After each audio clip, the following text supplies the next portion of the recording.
Hello, my name is Bogdan from Clear Trainings, and today I'm going to show you how to instruct a person to get up from the floor according to the Handling of People 6th edition.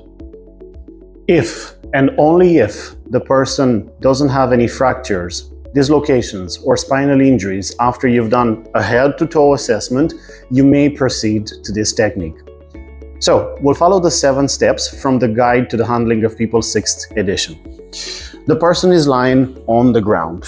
What you want from them is, first of all, to raise at least one knee, ideally the one opposite to the part they will go onto.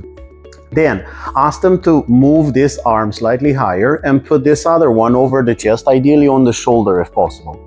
Ask them to start slightly turning to their side. Once they are here, you want them to put their palm on the ground, to move this knee even further, and to bend the other knee as well. Ask them to try and push with this palm slightly so they can get up onto their elbow.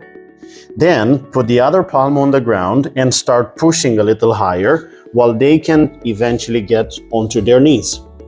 Once the person is here, you would like to give them a chair. The chair will be provided by the caregiver and also held by the caregiver so it will not move.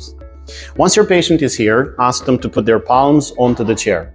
Then ask them to go in high kneeling position, and from here you want them to get up one leg at the time. Whichever comes most comfortable for them first, ask them to put it up on the floor, then ask them to push, then ask them to move the other leg closer. They are halfway up. If the chair provides these armrests, you want your patient to hold on to them, and then you don't want them to stand up completely because they may be dizzy and they might fall again.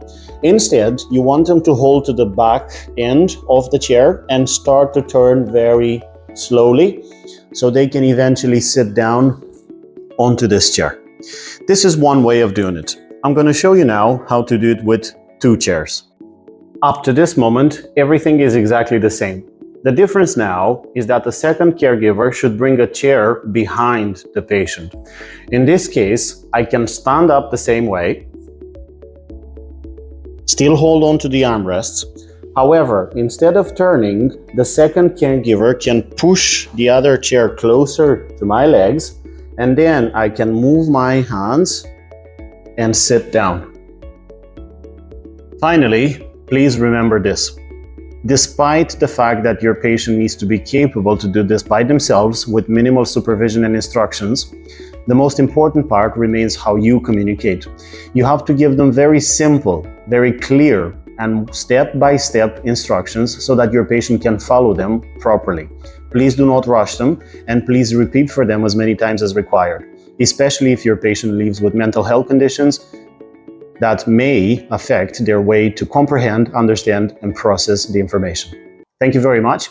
I hope you found this useful. We hope to see you at the training sometime. Take care.